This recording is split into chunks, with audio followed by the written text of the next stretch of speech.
Howdy, folks, and thanks for joining us to listen to the Junk Connoisseurs podcast. You're here tonight with Alan, Jordan, and Alex. You can't prove that. Not unless you need something notarized. I'm not going to say anything because I might need something notarized in the future. And I don't want to piss you off. That's right. Stay on my good side. I presume you have a bad side, but I don't know how hard you have to go at it to get on it. I was thinking of something the other day. A couple episodes back, we were talking about a car, and the Hellcat edition came up. And I just think it would be fun to come up with, if you put hell in front of anything, does it work? Let's see. To increase the coolness. The cool level. In a car. So, the Hellfish, the Hellbird. Well, the Hell Snake, the Hell Cuda, you might want to like riff on it a little bit, but the theme would always be the same. So like, the demon was its own vehicle, but anything. Satan's minivan. The Chrysler Pacifica, the Satan edition. It might be that in adding cat to the end of things is better, like Bear Cat, Pacific Cat. Oh, I like that. Barracuda Cat. Well, the Hell Spider and the Hell Snake haven't come out, and the Hell Fish would just be particularly funny. The Ford Mustang Dark Horse Cat. Wait, what? No. It'd be the Pale Horse. The Hell Horse. Remember, that's the I mean, the Hell Hound would. Somebody could do a Hell Hound. That'd be good. The Hell Horse would be pretty funny. What other animals that we could put hell in front of? Or that's really where I was going with this. Satan's koala. Hellaroo. I mean, have you ever met a koala? They might be. They are mean, and they're all chlamydified, and they are dumber than a sack of hammers. That, like, seriously, the only reason that like we try and keep them around is because they're so cute. Yeah. Till they bite you, which apparently they all do. Yeah.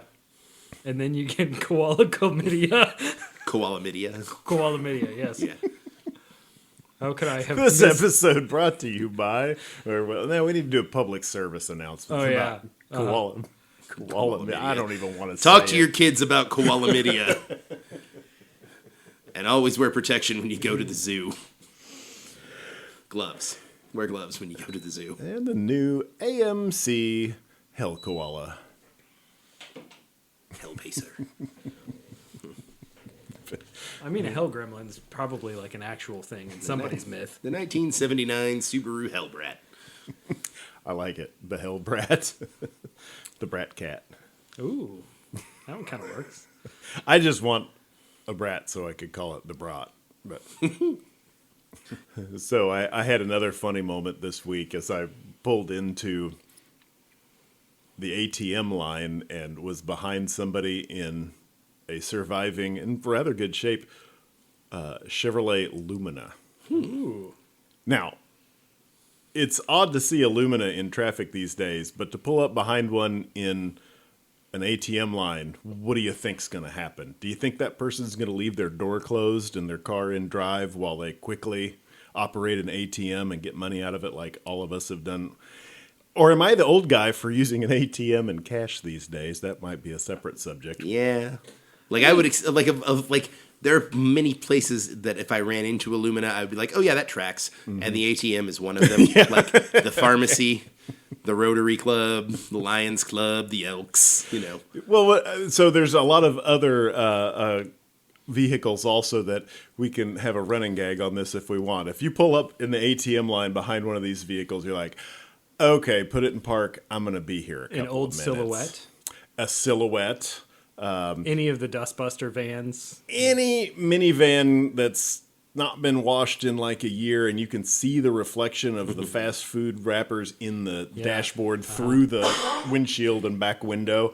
Yeah, that's... the Montana? Wasn't that? That was a Chevy or a Transport. Pontiac? That was the Pontiac after the Transport, I think. Yeah, because it was based on whatever the Chevy version was, I think. The Uplander. Uplander, maybe. It had 6-bolt Highlander? hubs, which was really weird for a minivan. Get out of here. Okay. I'm pretty certain of that because I remember thinking how strange that was. That falls into the category of wheels with too many or too few lug nuts for what they are. I saw some Ford 7-lug wheels for sale on Irrationally Facebook angry. For literally no one. Because why? If you have the truck with the 7-lug wheels, unless you destroy them, then you're going to need some immediately. Nobody buys those to like put them on their project truck later. True. Because the project truck doesn't have them. They were I'd have to put another bolt on my hub. Or 2. Yeah. that was Makes a me so weird mad. choice. I don't know why they did that, but it doesn't really matter. F-175 or whatever Yeah, it was. It's right up there with the TRX wheels with their metric diameter versus every other tire on Earth. It's a 5/8 ton truck. 5/8 ton truck. 5/8 ton truck. I like it. Yeah. 5/8 Yeah. ton There you go. Which also, well, yeah, because none of the 3/4 tons have 6-bolt hubs. So, yeah. I think everything's 8-lug once you get to 3/4 ton. Yeah. Yeah. Them's the rules. Yeah. It's. I think it's physics. Oh, really? Yeah. I just assumed that there was a lug nut cabal that sat down and every once in a while they'd decide whatever the standards are for the next 20 years. And That's what happened with the 7-lug. They got greedy, and the buyers stayed home, so they got put back in their place. See, I was thinking that it was actually the end of a cycle, and Ford was trying to get like kind of squirrely and try and push a new standard, a la iPhone. You know, like we're gonna have our own lug nuts, and it's gonna be proprietary to us, even though we're doing that anyways. But you know. They really wanted to do And then that. the EU showed up and told them, no, you have to use USB-C like everybody else. If they really wanted to do that, they needed 7-sided hex bolts. You want to get weird? Let's get weird. Have you ever taken off the center Sept cap? bolt. Maybe they have those. I've never looked that closely at one. I've never been able to like see one without grumbling and stalking away. It instantly and irrationally just makes me like, oh, cute for their own good. Doesn't need to happen. Why? Etc. I mean, you've all heard me get angry. Oh, yes, everyone who has ever heard this podcast has heard you get angry about something that may or may not deserve to be angry about. This one's borderline. All right. I think one of you two has picked out a topic for conversation and discussion tonight. I certainly hope it's Jordan because it's not me. Excellent. What are we talking about? It is me. Yes, it is I. What are we talking about tonight? Triangles. Triangles and triangles upon triangles. John Connoisseurs triangle 0. Boo. Right. Why are we even here? I know. I know. So the triangle of sadness is 0. The Alex triangle of happiness is 1. Oh, man. Boo! Okay. Why are we here? Okay. I restate my objection more vociferously. All right. So I'm guessing this was available with a standard transmission, and that's the one of the things that it That fits. is correct. So it was not rear-wheel drive, and it did not have a V8 engine. Okay. Not from the factory. Okay. Yeah. That. I mean, people have That put tracks, small blocks yep. in literally everything. Right. Of course. Is it a Chevy? It is not a Chevrolet. All right. Say, because we've talked about all this, pretty much all the compact Chevy, front drivers at this point. I think Yeah. not the Cavalier. We've got a few we could still do. Don't worry, I guess. folks at home. That's a threat. Be nice, or we'll Be nice. talk about more or front it's wheel all drive shit. 80s GM garbage. Yep. all the time. I really took pride the other day whenever one of you guys somebody sent a message shared a Facebook Marketplace find that was a front wheel drive Chevrolet. Oh, it was one of the supercharged ones, and I said something along the lines of the only good thing about the subset of cars that makes up the front wheel drive Chevrolet segment of automotive history is that some of them were supercharged. And Alan, you said I don't remember what I said. you said Man, you're really taking this anti front wheel drive GM thing to be like a religion. To which I replied, "You heathen." I do remember that now, and yeah, it is. I took great pleasure in sending that as a joke. Okay, so we've got something that's front wheel drive. Manual transmission available. Was it carbureted and or fuel injected through its lifetime? Exclusively fuel injection. Okay, so it's what we would call a modern car. Yes, anything after, say, 1985. Yeah, modern, like I said. Is this American or foreign? This would be foreign. Okay. And it's not the Honda Civic. It is not the Honda Civic. Okay. How many body styles was this available in? One. One body style. Just the one. Foreign, fuel injected. Was this fuel injection electronic? Yes. Okay. Where are we at on the swank knob here? It's clearly not very high. Well, yes, because it Like, does- where would I put the swank knob here? That is, of course, completely Subjective, but yes, but What do you think, Jordan? yeah. Oh, on a scale of 1 to 10, somewhere around 3, Okay. So perhaps 4. Okay. Might be as high as like a 6 to certain nerds. Okay. is it? It's got nerd appeal. Well, let me ask you this: does it have fewer than 4 cylinders? Yes, and I think Alan knows where we're at. Okay. I can think of a couple. It's a foreign manufacturer. Was it also branded in domestic? No. Okay. Nope. Was Yeah. it ever available no in? Pontiac Fireflies or whatever the hell those were. Okay, I was thinking specifically of the Geos. Weren't there some Geos Yeah, that had a 3-cylinder? Yes. Was it a 3-cylinder? It Am I was on a the right 3-cylinder. track? But it's not the Geo Metro. It is not the Geo Metro. okay, I'm- Oh, Yeah, he threw me there. I was going Geo Metro. but So. the And Geo that's- Metro had multiple yeah. body styles, didn't it? Because you could get a sedan. There was, yeah. could get- Okay, the the early one, you could also get it with more than 3 cylinders later on. But yeah, the early one was a the sedan or a hatch. convertible, There was a convertible. and that was a Metro, not a. There was a Ute. The Storm was next size up. Yeah, the so- Storm was different. Storm was in a Isuzu. Yeah, so that's and at least the, 3 body styles for the Yeah, the okay. Metro. So it's not the Metro. Thinking of one, but it was also available with more wheels driven than just the front, I think. Nope. This one's exclusively front wheel drive. Okay. So it's not a Subaru Justy. No. Okay. Yeah, that's the only other thing. Fewer than 4 cylinders. Was it available in America without getting weird gray market imports? Yes. This was actually its largest market. And injected fewer than 4 What cylinder had front drive with a stick. I'm 3 blanking here. cylinders?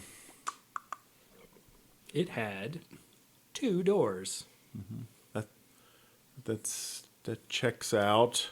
I mean, it's Was not it- much of a hint. Okay, it was electronic fuel injected, so it's gas powered. Yes. It's not a diesel. No, not a diesel. What? Let's think. import, What biggest market size? here. What diameter wheels did it have? 14s? It'd have to have 14s. I mean, Somewhere around there. you'd figure. I don't believe they were 13s. I know they weren't 15s. Okay. So, smallish? And it was not available with a 4-cylinder. No. Only only 3 or fewer. Did Toyotas have some 3-cylinders? I stumped you all better than I realized I, I was going don't to. remember, and I don't think so. Is it a Toyota? It is The not a Tercel, Toyota. the Tercel, and the Starlet I all don't- had 4s. I don't The Starlet had a remember. tiny 4. It might be modern enough that it's completely off my radar that it had a 3-cylinder. What else had a 3-cylinder? And there's- Fiesta that Jordan owned, but that was a domestic nameplate. And also a available four- in available, multiple a couple body of- styles. couple different That body was a styles. 3-cylinder? Okay. And with a 4-cylinder. That's that falls into the too modern for me to even realize it was Yeah. a 3-cylinder. That's exactly the case I was wondering Yeah, about. that's a spinoff. Unfortunately, that engine apparently is hot garbage and fails at 100,000 miles. all the time. Clearly, neither Alan nor I have owned one of these. I was going to say, is it Have a you? I have owned one of these. You have. that it's not a motorcycle? No. Okay. It We is don't a do motorcycles. Four-wheeled Four-wheeled conveyance. conveyance that is I front-wheel have not drive. done a motorcycle yet. I will not say that I will never do With one. a 3, is it a 3-cylinder or a twin? It is a 3-cylinder. Okay. Oh my God, I am blanking. What decade was it produced in? The aughts. I daily drove one of these for 2 years. Since we've known you? Yes. Was this Jesus. a Honda? Yes, it was. Oh, there it is. Okay. Okay. I had no idea that the Honda Insight had a 3-cylinder. Yep. Okay. It is a 1-liter 3-cylinder that is actually a modification of their K-Car 660 3-cylinder that Honda has used throughout the 90s. Interesting. Yeah. Very cool. Well, no, you stumped us good. That was a good one. good stump. A Honda Insight. Yep. So, the first generation Insight came out in 99 as a 2000 model in the United States. I think the worldwide launch was all at the same time. And it was Honda's first hybrid vehicle. It was the first hybrid vehicle sold in the United States. Okay. Mass production, there might be some small weird stuff, whatever. Yeah. I'm not going to... Mainstream mass produced. I'm not going to go dig around in City Cars history and see if they stuck a Briggs & Stratton in the back of that thing. So, the original Honda Insight was 2-seater hatchback, and it had a 3-cylinder, 1-liter engine in a very small, they called it an IMA, so integrated... Motor assist. Yeah, integrated motor assist, which was an electric motor that was sandwiched between the engine and the transmission. So it was directly, I believe it was directly behind the flywheel, because it was a manual transmission. Mm-hmm. The first year, they were all manuals. They eventually had a CVT, but I think at least 50% of these were manual. So, started in 2000 model year, went to 2006. There were 2 generations after that, but they became way more Prius-like. And Honda beat Toyota to American market by 7 months with the Prius. So so this came out in December of 99. The Prius came out mid-year 2000. Okay. And it was, I think it was based on like a Tercel or an Echo or whatever at that period, but it was the Prius was a subcompact 4-door, 4 or 5 seats. I don't know. Mm-hmm. Hybrid, automatic transmission, sold way better because, of course, you could buy that as your only car and put your kids in the back. Right. The 4 seats and automatic transmission probably had a huge advantage in. Whereas the Insight was sort of this weird engineering exercise that turned into an actual vehicle that quite by accident. Honda somehow managed to sell 17,000 of them across the world in the course of 7 years, which is none. Yeah. But the U.S. got over 14,000 of those, so it was primarily sold here. Japan had 3,000. I think Europe had like 400 as a whole. So I owned one of these and drove it on divided 4-lane highway for a long time. And that is not its home. 75 miles an hour going up and down hills. If I remember right, you did a 30-plus minute commute with this thing. 50. Yeah, okay, yeah. Yeah, because from my house to where I was working in Jeff City is hilly and high speed the whole way. 70-mile-an-hour speed limit, yep. And I decided that, I'm driving this far. I should totally get this really high mileage vehicle, and I bought it from somebody in Jeff City, and they had owned it since new.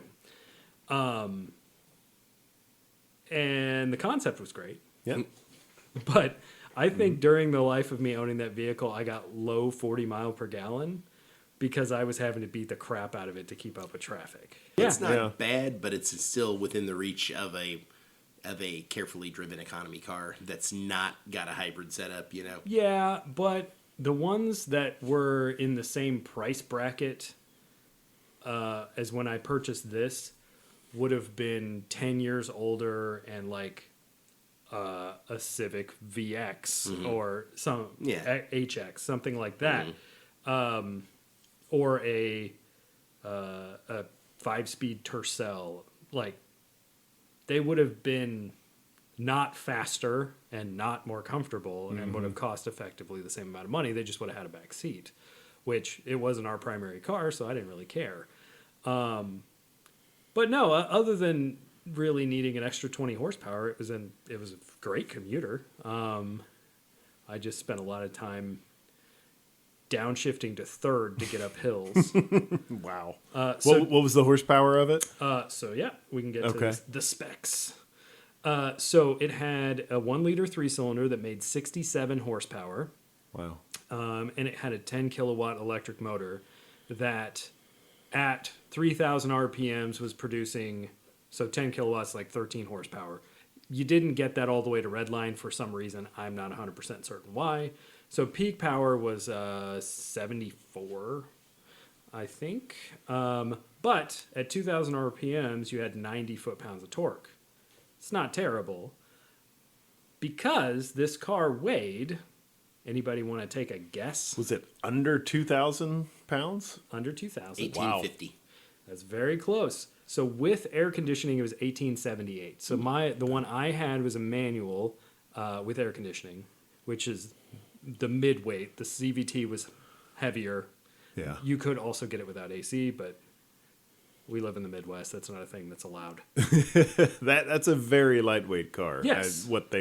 That was their goal with this, I'm sure, was to Yeah. save fuel by become more efficient by being very lightweight. Right. And Honda had developed a history of doing that with previous efficiency models. So that started back in 75 with the Civic CVCC, which apparently had a unique combustion chamber that was burning fuel efficiently enough that it met 1975 emission standards without a catalytic converter. Okay. So that was their first one, and then they had the CRX HF, the Civic HX, and the Civic VX, which was actually kind of the precursor to this car. All of those were super lightweight. So, like the CRX was always a 2-seater. The Civics were both, I believe, specifically the hatchback model, so the lightest one, which was just around 2,000 pounds. The VX had their that was, I believe, the first car they did a lean burn technology. And the Insight kept that. So at peak leanness, it could run almost 26 to 1 AFR, so air fuel ratio. So the amount of air per unit of fuel put into the engine, and Which is close to half a typical. Stoic is 14 Yeah. to 1, right? Somewhere in the 14 to 1. yeah, it usually seems like as a rule of thumb. a typical vehicle's lean condition in a modern, in a modern car as of 15 years ago would be 17 or 18 when you're just loafing along on the highway. This is where that whole cylinder deactivation thing came in. So it was a different solution to the same problem of we don't need to make 200 horsepower right now. We only need 30 to keep you moving. Yeah. So you can really lean it out and allow the computer to keep things from pinging to crazy and blowing your engine up. They also had like infinitely variable valve timing, I think, to the point that they could mess with cam timing and ignition timing to the point that they could run 26 to 1. Yeah. And you had no power, but you also didn't have detonation. Right. So it had VTEC E. So it was, it was extremely efficiency-oriented version of VTEC. So it made no additional power. I say that. I had a Civic CX, a 92 or 3, before I met you all. And it had, I think, like a 70 horsepower D series. I think the VTEC E was 70, wasn't it? I think it was 90. Oh, was it? Okay. Yeah. The VX motor. It was still down like 15 horsepower on the mid-range motor that they put in everything. But mine didn't have VTEC or anything. Yeah. It was just a, like, 1.5, I think it was a 1.5 liter four-cylinder, single cam. Detuned, basically. Yeah, the only thing it had was fuel injection. Can I ask you a question about your use of the words lean burn there? Mm-hmm. Is that something that Honda used for marketing? Was the phrase lean burn? Yes. Because I'm going to do that. I'm going there. Well, of course you are. Chrysler in 1978 was the first to use lean burn as a marketing term. And it was garbage, but... It's also not the point of this vehicle. And also, Alan, nobody but you really cares. So... I'm going to continue to bring it up. Fine. We just got to give you a hard time. And it's possible they didn't use that as a marketing, trademarked, whatever, because they were using the VTEC E as their, like, this is the Honda version of how to achieve this. Right, the fuel economy goals, yeah. Yeah, so, no, the whole point of this vehicle was to be as efficient as possible, and now Dodge has used this an awful lot, or Stellantis, the mild hybrid, because a 10 kilowatt electric motor is marginal at best. But a big part of the reason that was beneficial was A, it helped your tiny, tiny engine allow you to crawl up a hill. Right. B, it replaced the alternator, so you didn't have that parasitic drag. It replaced the starter, so you didn't have that weight. So the serpentine system on this car was air conditioning if it was optioned, and a water pump. That was it. No power steering, I take it. It was electric. Okay, they did have. They did have it, power steering. but it was electric. This would have been one of the fairly early electric power steering. Yep, probably. Cars. Yeah. I didn't dig into that. No. I did because I was looking at like drag coefficient numbers and where it fell in the grand scheme of high efficiency drag coefficient vehicles. The one we've mentioned before, I think, the GM EV1 was a similar time period. It's an electric car GM did. It was super small. I think it was maybe a lease situation, sort of like the turbine car. Yep. So they took them back. They destroyed all of them. Very sad. Blah, blah, blah. But it had an extremely similar shape to the Insight, that kind of teardrop. I would agree with that. So that's sort of, we'll go with, even though I'm sure that car was substantially more expensive to manufacture, a comparable era-specific vehicle. So I was using that as a benchmark. Right. Yep. So the numbers, because those are always complete, they're very difficult to understand because nobody, unless you're actually interested in drag coefficients, gives a crap about any of this. Right. Just So the relative numbers, yeah. So the Insight had a drag coefficient of 0.25, which is slightly better than a Tesla Model S Plaid, which I guess is the most slippery version of the Model S. Okay. But the thing that you have to take in conjunction with that is frontal area.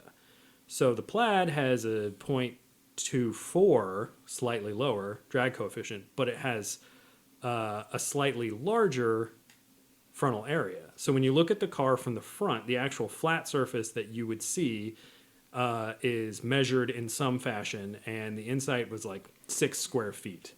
The EV1 was 0.19 and 3 square feet, so it was even tinier. But for what it is, a air quotes mass manufactured vehicle, because you could just go to any Honda dealership in the United States and order one. It was available for 7 years. Honda would have sold as many as they could have. They did. They did. They just weren't that many. They weren't limiting production in any sort of artificial way. Right. Because it also, sidebar, had nickel metal hydride batteries, which are cheap as dirt to manufacture, so that wasn't a problem. Like more modern electric vehicles that use lithium ion and various chemical versions of that have rare resources. So they sold as many as they could get out the door. Until we got into this modern era of electric cars where everybody's chasing absolutely every little bit of efficiency because you want to extend that range on your electric vehicle. Right. Not as big a deal with hybrids. Yeah. Yeah. It was really impressive for the time. So, part of that, in conjunction with all of this aerodynamic stuff, was reducing that weight. So this had a full aluminum construction. It had plastic fenders. The engine was fully aluminum, which isn't very surprising for the era. But Right. it had a plastic intake manifold, it had a plastic valve cover, it had a magnesium oil pan. Like, they were chasing every ounce that they could manage. Yeah, to get a modern car, a 2000s car under 2,000 pounds, Yep. and could pass all of the same safety requirements that anything else had to have at the time. That's pretty impressive to me. It really is. I think from a safety standpoint, it was pretty good for its size. You know, it had had all the requirements. You know, 2 airbags, door crash bars, blah blah blah, while also weighing the body itself weighed half as much as a Civic of the same time period. Right. And a 1999 Civic, a 2000 Civic is not a big car. Right. They've gotten much bigger since then. Yeah. So yeah, they had plastic fenders, and I said specifically "Hello Saturn" in my notes. I knew that. I mean, either one. Well, the Fiero, is that what you said? Yeah. Did they ever make a sweet Ferrari body kit to put on an Insight? Not that I'm aware of. That's unfortunate. Well, only the front 2 fenders were plastic because, and the hood may have been, but like everything else is bonded panels. How many lug nuts per wheel? 4. Oh. It had 4x100. Okay, they could have saved some weight there. I'm just saying.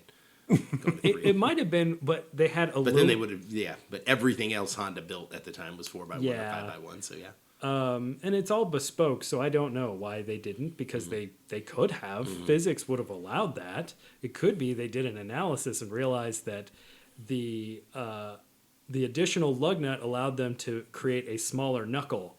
So then the weight balance just... Yeah. It's Honda, man. I assume that they looked at everything. Their R&D, especially in the 90s, Honda's R&D was like, there was, Yeah. It had excellence. aluminum brake calipers. It had the rears were drums, but the drums were aluminum. Like, this is a lot of stuff that a lot of other companies quit doing because aluminum is not terribly sturdy, and it's somewhat difficult to make do what you want it to in a high stress situation like braking. I remember Nissan had a lot of trouble with the Z cars using aluminum brake calipers, and then they had to recall everything and put iron calipers on because they kept warping all of the components. So anyway, yes, it's just another one of those. They did everything they could to meet their goal. This was built in the same factory as the NSX and the S2000, which doesn't surprise me because it was a very small production, and that's Honda's weird factory. Okay. So like all their weird stuff goes to that factory. In Japan. Yeah. This was definitely made in Japan. Japan does weird like nobody else does weird. Especially in an automotive perspective. Many other things, but like nobody competes with Japan when it comes to weird cars. Nope.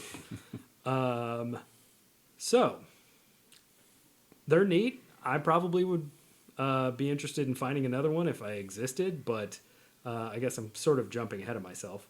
When Honda put this out, they reached out to a bunch of car magazines and like set up a challenge to see who could get the highest fuel economy. Car and Driver won because they cheated. That tracks. Yeah. They taped the seams or what? Oh, no. That would. Oh no, they cheated. drafted. They drafted. I remember this now. They took an excursion and put a giant like duct around it, and then drafted behind it, and got 121 miles per gallon. And if I remember right, the guy driving the Insight was like they decided that they tested to see who could keep it the closest to the excursions bumper, and the guy who won then had to drive the whole way, and then he's like, I'm never doing this again. Yeah, I just read that and I was like, that's bullshit. That doesn't... okay, we're proving that the drivetrain is super efficient, but all of the other stuff doesn't matter at that point. Right. Because it was also at a steady 58 miles an hour, whatever. And then Consumer Reports got butthurt and tried to protest to the league or whatever. Oh, yeah. Yeah, like, they cheated. Yeah, they did. Whatever. As long as it wasn't written in the rules, it's not really cheating. Welcome to car racing, Consumer Reports. This is why we don't race. Yeah. So a 2-year test that I believe, because this is all in the same article, from Car and Driver, 40,000 miles, they averaged 48 miles per gallon, which in 2000, like, something with air conditioning that had modern reliability. There wasn't really anything breaking into the 40s at that point. Like I said, the Tercel, the Prius was not as efficient. It was in the high 30s. The Prius would get 40, low 40s. It wouldn't get 48, but I bet he would get 42. Yeah. Yeah. And was still just dull as dirt to drive. Yeah. And the Insight's actually kind of fun. Mm-hmm. Yeah. Hypermiling before hypermiling was really a thing. Well, and the fact that it weighed nothing and had, I guess it was McPherson strut. They'd gone away from the double A-arm front end. But, like, aside from the fact that the front and rear track were different widths, it was entertaining to drive. It handled well? Yeah, it handled pretty well. Because you've told us it wasn't fun to drive on the high-speed highways. No. But I mean, the contact patch was pretty limited, too, because I think it had, 165s? Yeah, or it had 165s. Pizza cutters, basically. Yeah, and so I got it, and it had very old, they were OEM spec. I doubt they were original tires, because it would have been 15 years old at that point, give or take. 14, somewhere around there. Too old for me to be driving on if they were original tires, but they were also in need of a change. And I did not put the correct tires on it, and I have since learned that was a big mistake because it's either Michelin or Bridgestone, they had a specific tire for this vehicle, as with many other vehicles. The Viper had this, and it's a thing that if you're running a very small production set, that is not uncommon. Okay. Those tires were good for 10 miles per gallon. So that could be part of the reason that I was seeing low 40s. Were they made of granite or what? They're just a super high efficiency tire, and what I was using was $60 a piece, possibly Chinese garbage. Like, I don't remember exactly what I bought. Maybe like it was they could have been like was Kumos cheapest, or something, right? and then it's Korean garbage or whatever. But like cheap economy tires that were meant for like the Civic CX, not for the. Anyway, Right. Yeah, I have since learned that was a mistake, and I probably cost myself more than the cost of the good tires in fuel. Tens of dollars. Yes. Well, across 30,000 miles, 42 to 48 miles per gallon still is not that much money. Right. The fuel economy losses on the tires were probably not that big, but it was still one of those things I look back and like, I probably should have spent the extra $300 to get the right We live, tires. we learn. We do dumb things for Yeah. cheapness. Yeah. I know I have at one time. I remember you brought a turbocharger like the size of Yeah, it's on the shelf over there. a baby's fist that you were going to put on that thing. 'Cause it was like, so it's so slow. cute. It's like, Yeah. No, that car if it had 20 more horsepower or just slightly more aggressive gearing, it probably would have stayed around much longer. But it was like the hills to Jeff City is what killed it. still, it was beating the average for you if you drove it for 2 years. I mean, that's a lot longer than you keep most stuff. Nah, for daily drivers, 2 years is about normal. Okay. I had forgotten you owned it that long. I wouldn't have expected it was that long. It was maybe a year and a half. Was it like the Yeah, electric lime green? Uh-huh. Yeah. the Oh, yeah. color- It was the There most were only like obnoxious 4 color. colors. It was like red, silver, blue, or green. I think you might have been able to get black too. But yeah. Definite, like red and green and blue were the most common. And silver. And then silver maybe in the later models Yeah. became more common just because people are boring. But yeah, I think it was just those 4 colors. See, the thing that gets me is they put this out in 1999 when gas was like $1.03 a gallon. Right. And it's like, as an engineering exercise, it makes sense because you actually get a ton of data on stuff you're going to need later. And then when gas shot up, it made sense, and Honda had a jump on building hybrid vehicles. The funny shit though is that Honda has bought Toyota's hybrid systems in the past. So when they made the Accord hybrid, they just bought that system from Toyota. And I suspect part of it is that it was a system for a heavier vehicle, and maybe they'd already done an Accord or a Camry hybrid, but very un-Honda-like move, they took a V6 Accord, which already made 220 plus horsepower, and then they added a hybrid system. So at that point, it was downright fast. Wow. And I still don't understand the point of that vehicle because it wasn't made for efficiency. It was just a 260 some odd horsepower sporty sedan. And who wants that? I know, but it's just not like that's very un-Honda like. So Chiro-san is disappointed. Well, they make sports cars when they make sports cars, but what? What was the decide? Like that would have made more sense if it was an Acura, but Okay. I don't know. Yeah. I've always thought that one was bizarre that they bought, they leased a hybrid system from Toyota to put into a V6 Accord. That's bizarre to me. Like a lot of useless adults who used to be a gifted kid with high potential, I suffer from ADHD. I've tried a veritable cocktail of amphetamines over the years to try and drag my brain into functionality, but nothing worked for long. No matter what I took, I'd be chasing squirrels by the end of the day. And don't even get me started on the side effects. I was sweating, cleaning my bathroom with a toothbrush, and I even thought I was a hummingbird of some kind. I was at the end of my rope, and I thought I'd never be able to get anything done. Until I found Bruiser. Now I can overcome my inherent self-loathing and aimlessness, because if I don't, Bruiser is gonna break my legs. Unlike most ADHD treatments, Bruiser is not a stimulant. He's a 47-year-old ex-con with a lead pipe who continually follows you around and asks whether you are making progress on your to-do list. And you damn well better. Side effects include traumatic brain injury, missing teeth, missing fingers, and just going missing.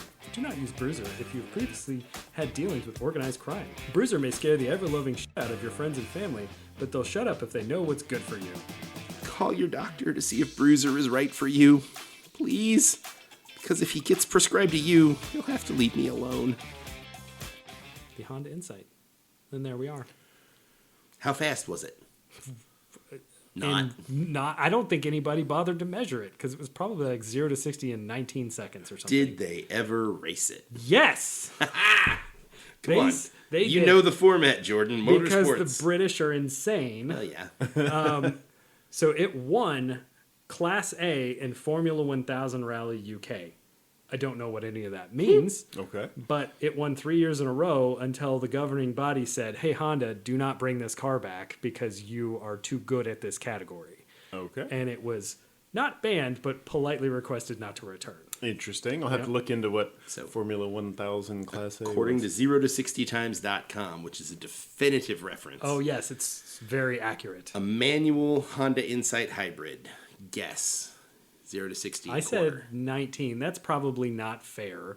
0 to 60 is going to be 13? 10.5. Well, I mean, it had 90 foot-pounds of torque in an 1,800-pound car. Like, that's a lot.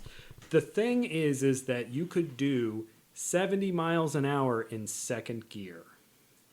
So basically you had 3 overdrives, even though they weren't actually, but the gearing was just absurdly long. Huh. So it sounds like that's, and I know we're going there, but it sounds like this needs a big turbo and a trip to the salt flats. Well, I'll get to some or of a that, K-swap and a trip to the salt flats. Which has happened a lot. Yeah, no, I know. Okay.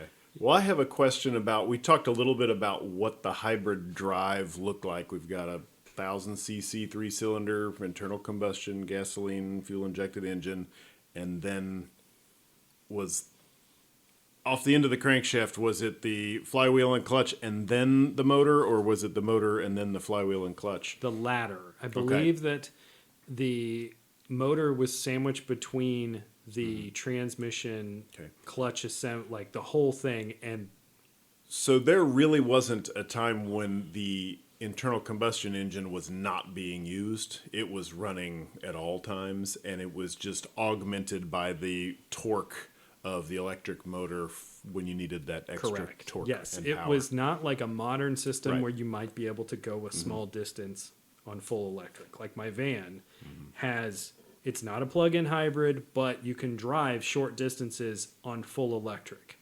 The Chevy Volt I had, Volt with a V, not with a B, because GM, Mm-hmm. whatever. Wouldn't that be a Voltub? Voltub, yes, a Voltub, exactly. No. Oh, it should be Bolt. Yes. What you have now. Yes, Yes. I'm sorry. The one that you put gasoline in was the Volt. I put gasoline in your Bolt.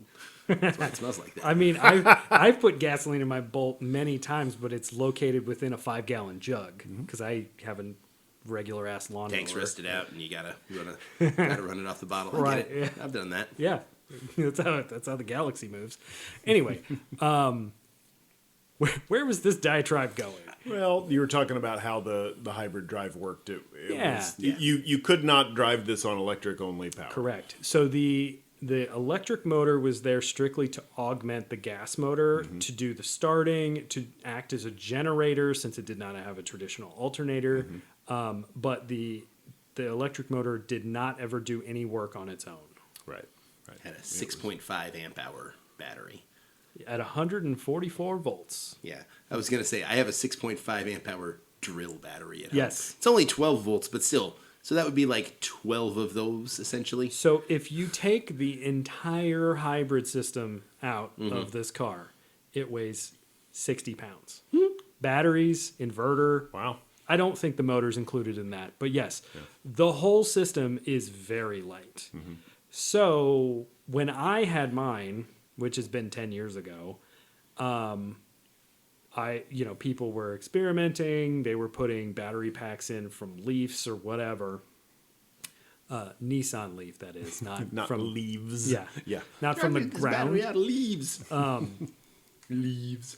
So they were already experimenting with that. And if you could take this car, and that was honestly probably my biggest complaint, even though mine had a documented battery swap, being nickel metal hydride, not being actively cooled. Originally the batteries worked fine, but later on they started to get what everybody worries about electric cars somewhat unnecessarily in modern days, where the battery does not perform adequately. I'm sure there's ways to service them and do load balancing and all of the things that are common if you are into DIY for this, but I don't necessarily know if that was a thing Honda was thinking about 20 some odd years ago. Right. So mine had a, air quotes, fresh battery, and it would still, I would have to be managing battery level to get home from work. Wow. Yeah, because I had to have that torque to drive on the hills. Right. So if my car had twice the battery capacity, that would have also improved the driving experience enough that I may have kept it. But it was just too much work for my specific commute. Had I been doing the commute I do now, it would have been great because my commute now is flat. Half of it's through town. It would have been perfect. But no, at that point it wasn't working. Right. So this car with a modern lithium-ion battery pack that's 2 or 4 or 6 times bigger would be awesome. It would probably get easily 50 some odd miles the gallon, if not more, because you could rely on that battery. You could rely on the electric motor to pull at low RPM for longer periods of time, because that was always the thing I was fighting with. I'd have to put it in third gear to go up a hill, but third gear was good to like max speed limit of 87 or whatever it was. It probably was like 130, but I wasn't going to take that thing that fast. I think the speed limit is 70, Jordan. Really? Yeah. The terminal velocity of the car is what he meant. Yes. Yeah. Well, Which being point that it burst had into flames. tiny drag coefficient and teeny tiny frontal area, the top speed is going to be high even with 74 max horsepower. Did you ever check your mileage after drafting an excursion all the way home? No, but I did have noticeable improvement if I followed semis. Like literally saw miles per gallon. Like going up. Uh-huh. I believe it. Yeah. It was also squirrely as hell. If you got into buffeting. somebody's dirty air. Yeah. Yeah. No, that car was possibly the strangest vehicle I've ever owned. Definitely the strangest one I've ever owned that I drove every day. Yeah. But back around to an earlier statement. People don't modify these for performance with the stock drivetrain. However, Hasport and I think maybe a couple other companies, Hasport may be out of it by now, make engine swap kits to put in like the K-Series Honda we've talked about before. And the lowest horsepower K-Series is 160 horsepower. Right. Like the minimum. Over double the Yeah. factory horsepower. Plus, you keep that 10 kilowatt electric motor. No, you don't. Boo! Look, I think Shiro-san is sad. so. Being that this is a K-class series engine that's been bored and stroked to 1 liter, I don't think there's any not way gonna to bolt up. And the transmission is a little glass-like. Yeah. Yes, it's not undurable for what it is used for. It but was built to be lightweight and Yes. stand up behind 1,000 and they went cc. so far as to drill holes in gears to lighten My God. the components within the transmission. That'll work The for a while. The shifting mechanism was all hollow. Like there wasn't a solid shift rods anywhere. Like they did it's bizarre how much stuff that they did. And it makes sense because they were making a modern vehicle and they had a weight goal in mind of 1,800 or 830 kilograms or whatever it was. And you got to cut some serious fat. It doesn't have to. Jordan could drive it. If I would get in, there would be a polite voice like, too fat. Get on the drive up. And be like, wow. I mean, They're very direct. to say it's Japanese, it wouldn't be that polite. Just ejects. Just like, just dumps you out the open door. Like, ow. Like, rice cakes, fatty. Hey, man. The other thing that comes to mind as far as a main complaint is the seats were not great for my A lawn chair. for my body type, but partially because I was driving it at somewhat high effort every day for an hour and a half at a time, like 45, 50 minutes in the morning, same thing in the evening, in traffic. And I was driving literally the slowest car on the entire highway. I learned new ways to drive because of that car. Not just like hypermiling, but Zen-like, if you will. Because right. I was not capable of having any sort of road rage. There was no room for that. When it was all directed towards you, there's no room for any going the other way. Yep. Well, and it was one of those, I'm just going to stay in the right lane. I'm going to max out at the speed limit unless I'm going downhill, and then I'm going to be doing 85 because... You got to pick up the momentum. Well, and I got to charge the battery up. So you get the momentum over the crest, and then you coast all the way down. Yeah. And anyway, I remember I've seen a few of these over the last couple of years, none recently, and you guys probably know too, because every time I saw one, for some reason, I started messaging them, sending pictures of them to you guys, and I've seen 3 or 4 of them over the last, not in the last 6 months, I don't think, but there's a few of them out there. They're pretty robust. I don't think the CVTs had typical CVT failure rates because they just didn't make any power. And frankly, they didn't sell that many of them.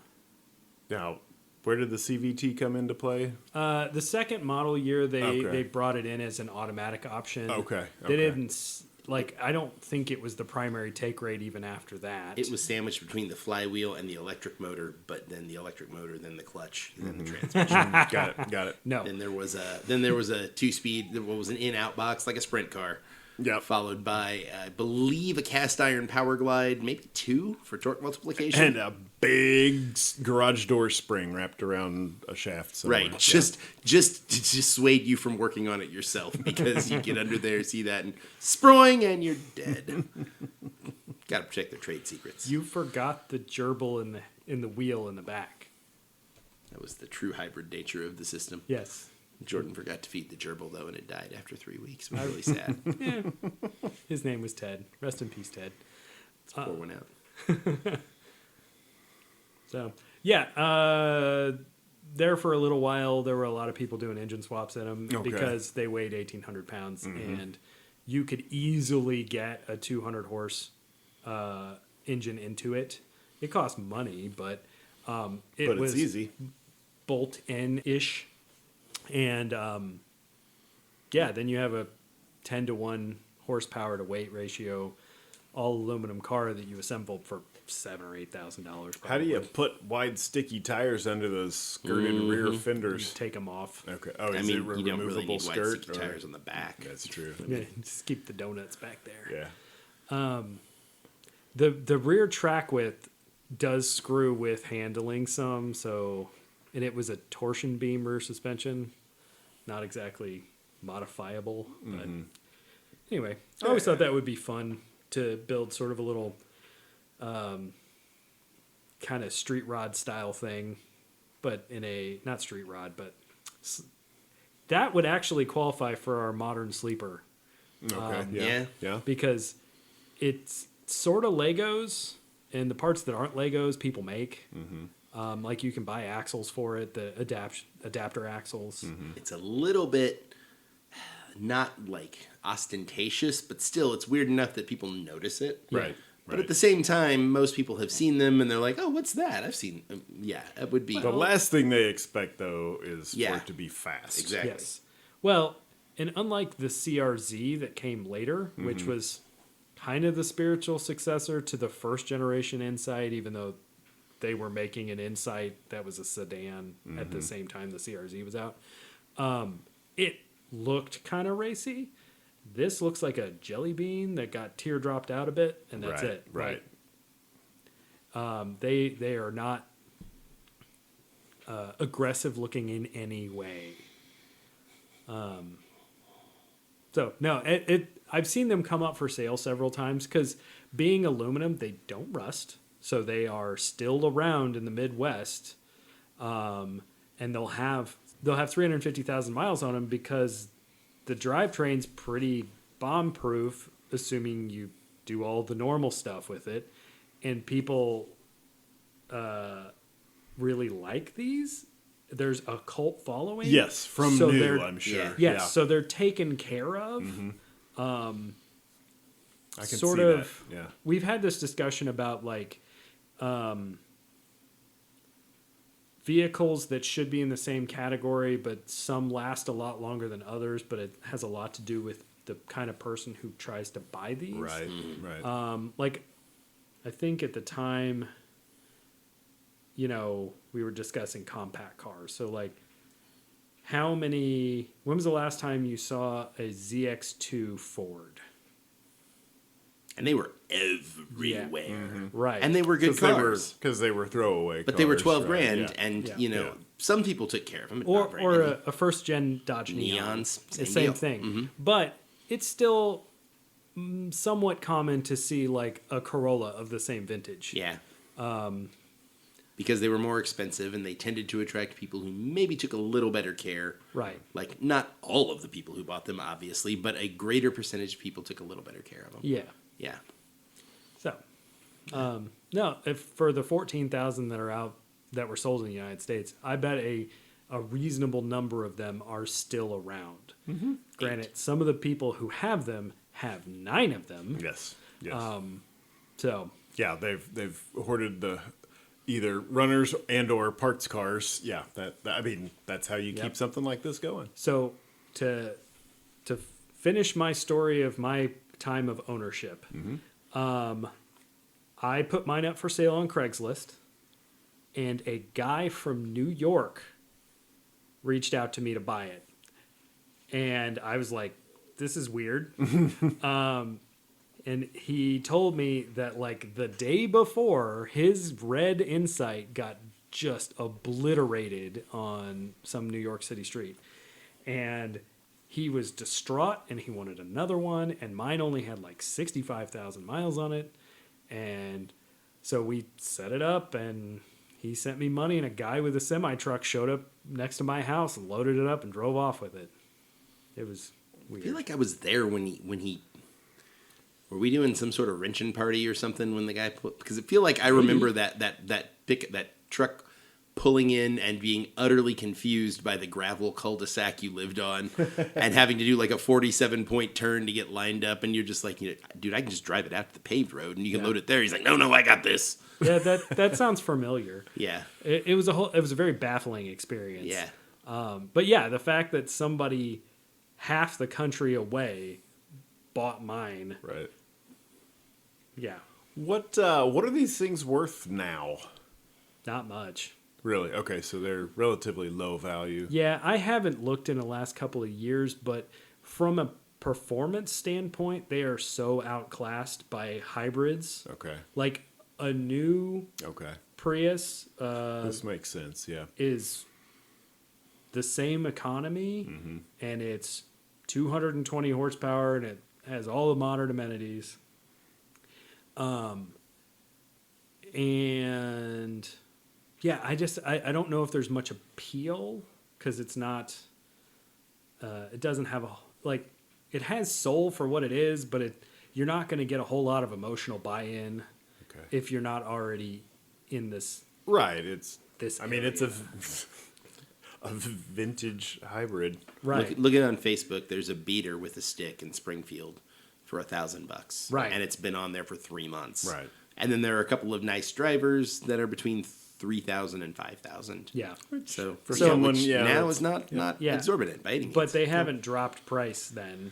Inflation has occurred. But I bought mine for $6,000 and I sold it for $4,800. So that's effectively the same price. My car in the condition it was in might bring slightly more money now, $8,000 or $9,000, but it's still not worth $15,000 or $20,000. Right. And it was, the paint was thin because all of them had thin paint, but the green because really it saved weight. Yeah. But it really showed on the green. Yeah. But other than that, it was in near perfect condition or whatever. And I'm sure it suffered under my ownership because I drove it long distances in the snow. It was my daily car. So, in the time I had it, I probably put 30,000 miles on it. Yep. So, yeah. Nope, I sold it to some random person on the internet, and they didn't scam me, and I think that he was in the same position of worrying about being scammed as me. Which, right, yeah. Yeah, whatever. Should have given him a Starlet. Knowing what you know now, you're like, yeah, it's that little white and black thing out back with no motor in it. Load it up. All right, so... It was about the same time period. I don't remember if I had it. Yeah. But I don't know if I'd taken the Starlet apart by then. I think we were at your house to take the Starlet apart the first time. Yeah. So, you kind of already said this, but would you own another one?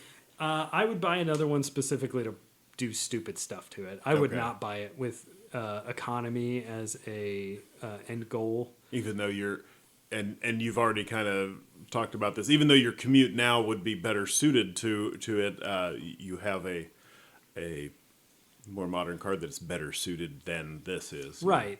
And I don't go to work every day. I work from home a lot. So I'm not somebody who is going to voluntarily drive something that gets 15 miles to the gallon with the intent of driving it as my daily car. Right.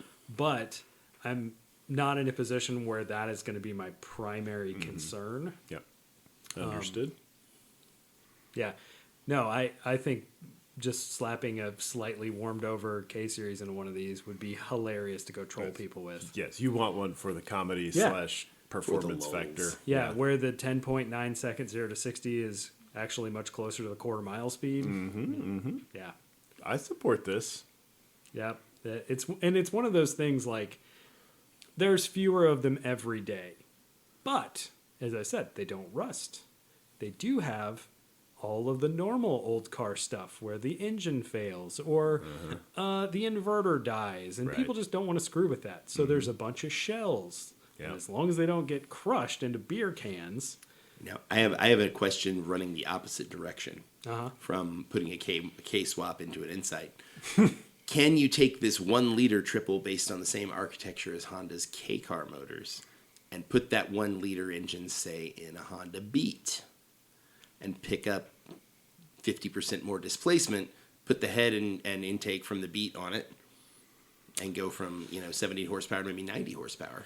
Yeah, I'm sure that you can. I suspect that you would be better served by just sticking a tiny turbo on it.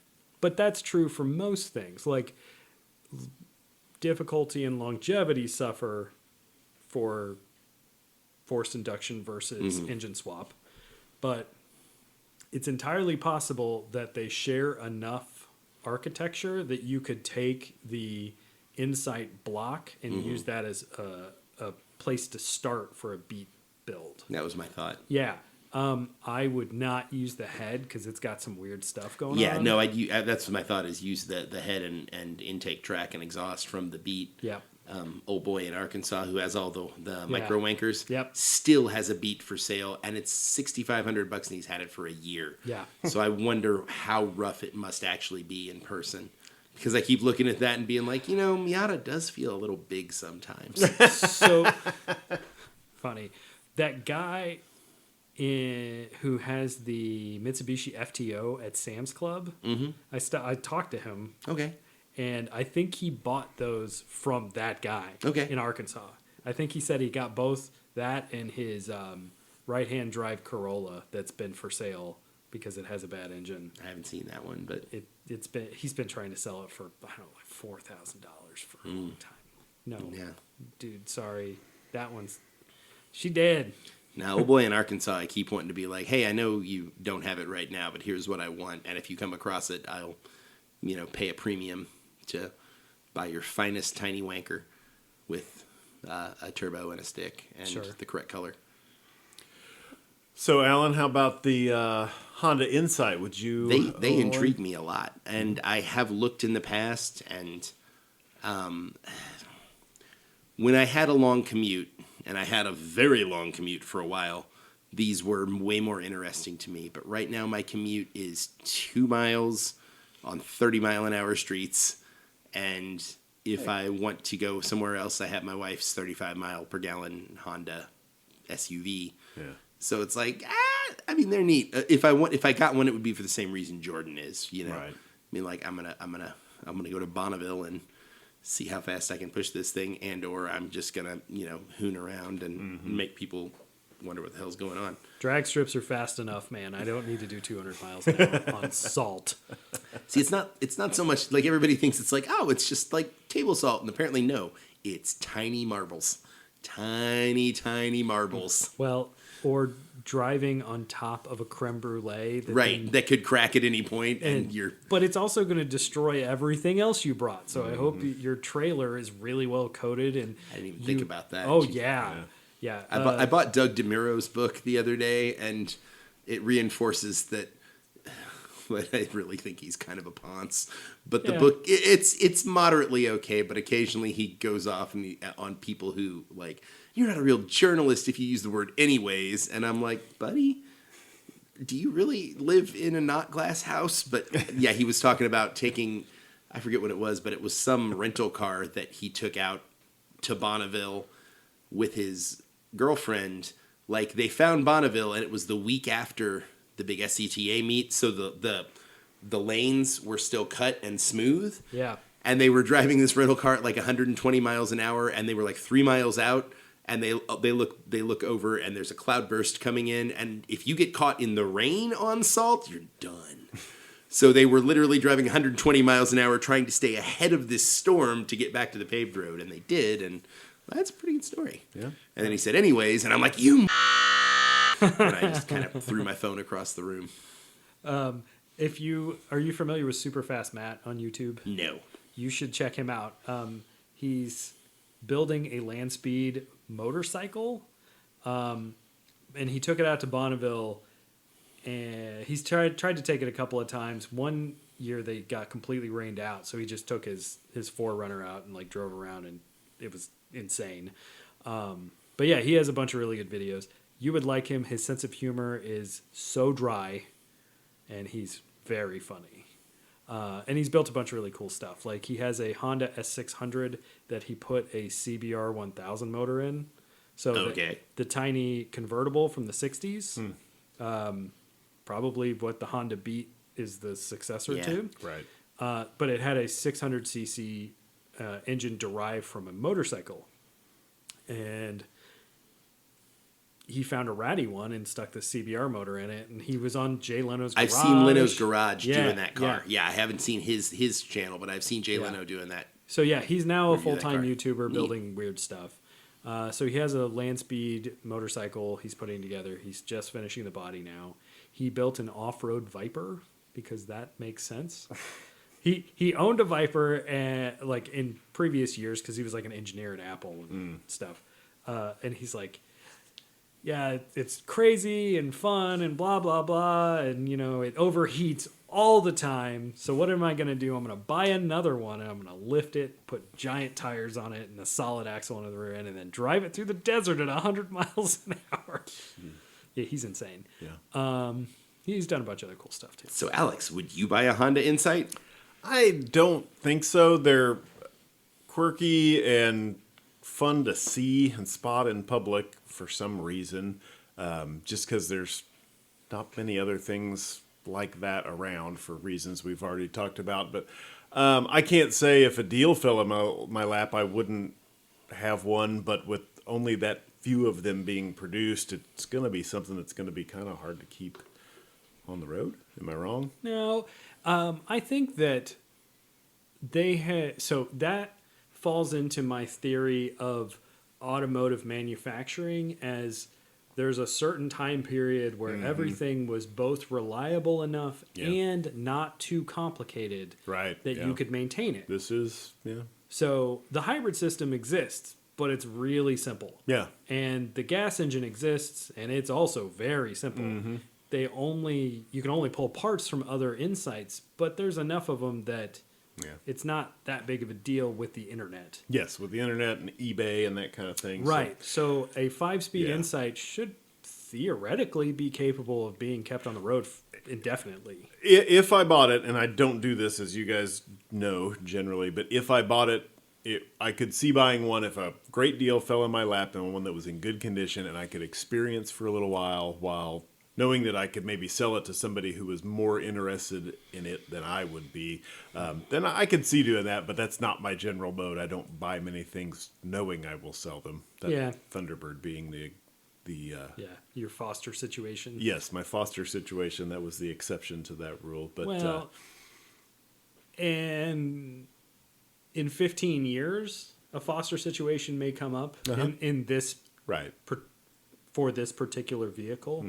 We're not there yet. Well, I think we're all opportunists. If something fell in our lap, we'd be like, sure, why not? Yeah. But I'm not looking for them. Right. I had to ask you how much they cost, and when I do see them, I think it's kind of cool because there weren't that many of them, and they were kind of a big deal, so it's kind of fun to see them still on the road. But I don't think I'm going to go trying to find one. There's other things that I'd rather have that generally have more horsepower. Yeah. No, at the moment, it would have to be something within a very short driving distance, and it would have to be under $1,000. And if I could meet those two, I'd be real tempted. Yeah. Particularly, if it had all good glass and there wasn't any major body damage, that all the normal things that I would be interested in for any vehicle. But it would be purchased and then put in storage until I collected enough for a drivetrain swap. Right. Yep. Well, that I think you have honorable intentions with wanting to put a big horsepower engine in one of these. It's not under $1,000. It's $1,050. But I found him a beater Insight that would be perfect for an engine swap in Sprungfeld. Yeah, it's not too far. Yeah. The fact that the front fender on the driver's side has gone full Saturn and just shredded itself. Yeah. So they'll trade for a motorbike or a scooter. But I guess you've got more money than that. And that's trading down with the Trail 90. Jordan bought a Trail 90. It's sweet. Yeah. I tried to clean the carburetor twice and failed, so I spent $38 on Amazon for a Chinese one, and now it runs great. Nice. Does it kickstart now? Yeah. Sweet. Yeah. Now, at the moment, I have the upper end partially apart because every gasket has failed. So I spent $22 on a full gasket kit. This may be a bit of a transformative position for me where I stop working on cars for a while because this is so cheap.